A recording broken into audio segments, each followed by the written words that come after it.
Stjørdalsøl and Stjørdalsmalt are legendary for their smokiness, their homemade smokiness, dried with alder wood.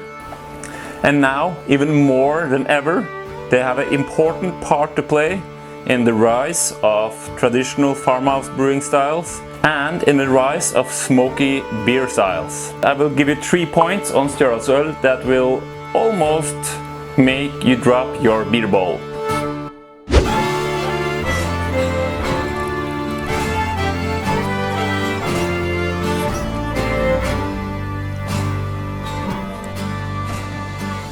So, welcome back to A Northern Route, a channel all about traditional brewing, about the techniques and the methods, and how to implement it in your modern brew house.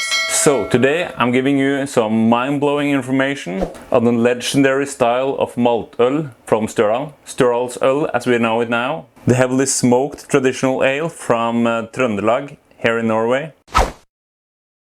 Stjørdal is almost certain to be the highest density of traditional farmhouse brewer in one place. And probably the place in Europe that has the strongest brewing and malting traditions that has been around for centuries, at least on a farmhouse ale level. So tell me below if you think I'm wrong, and let's go on to the next. Number 2. 500 brewers in Stjørdal makes at least 35,000 liters of beer every year.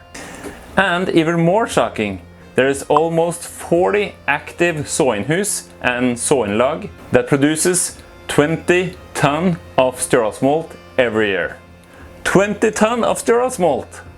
Are you surprised yet?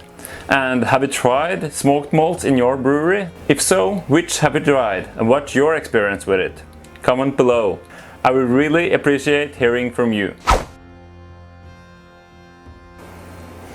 So, Stjørdal are one of few, if any other at all, that does it the exact same way that they have done for at least 1,000 years.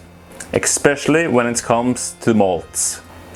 And if you want to see more about that, I have links below and links up here to check this video out, where I will go more into depth and where I will have links in the description where you can find more information on it. So next I recommend you see this video, and until next time, traveler, safe travels!